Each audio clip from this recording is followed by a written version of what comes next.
The impact from sexual assault trauma varies from person to person, but some of the common responses to trauma, at least in the initial phase, would include such things as fears for their safety, lots of difficulties in terms of sleep and changes in eating patterns. All victims identify issues around not being able to feel that they are as comfortable in the world as they were previous to the sexual assault. So we'll identify not being able to trust, experience hypervigilance, supersensitivity, a decrease in concentration and focus, and just a generalized anxiety and feelings of helplessness. I think one of the most important features to make about common reactions in cases of sexual assault, acute sexual assault, is that there isn't really a number one common reaction. Some individuals may present to us in a very controlled manner, some in a much more agitated and anxious manner, but that there's no right or wrong really response to the acute event, and we see really a spectrum of responses. Sexual assault has a profound impact on the lives of the victim and significant others in their life. And it never ceases to amaze me just, how enormous the challenges are for people as they navigate their way through that initial phase and then more in the longer term outcome for them. I think everybody has some kind of an immediate reaction to trauma. But not everybody proceeds through trauma in exactly the same time period or in the same way.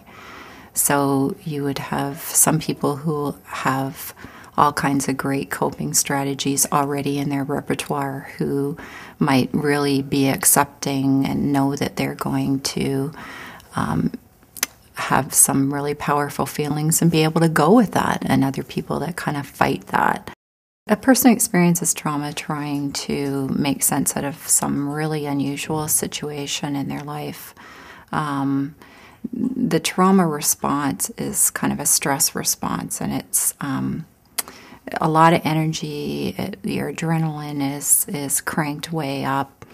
You have both an emotional and a physical response to really unusual things that might happen. It's important to note that trauma reactions do not solely affect the victim.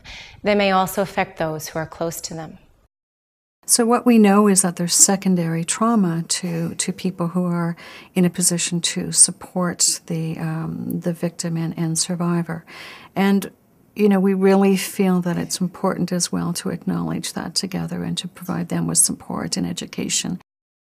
There are several things that people should not do after they have experienced trauma. Here are several recommendations. Firstly, don't bottle up your feelings. Feelings are natural. Don't feel embarrassed about them. Bottling them up can make you feel worse and can damage your health. Let yourself talk about what has happened, how you may feel. And don't worry if you cry. Don't take on too much. Being active can take your mind off what has happened, but you need time to think and go over what happened so you can come to terms with it. Take some time to get back to your old routine. Don't drink or use drugs. Alcohol or drugs can blot out painful memories for a while, but they will also stop you from coming to terms with what has happened. They can also cause depression and other health problems. Don't make any major life changes. Try to put off any big decisions. Your judgment may not be at its best, and you may make choices you later regret. Here now are some positive things that you can do to help you along your journey. Give yourself time. It takes time to accept what has happened and to learn to live with it. Be involved with other survivors. It can help to spend time with others who have been through the same experience as you. Take some time for yourself. At times you may want to be alone or just with those close to you.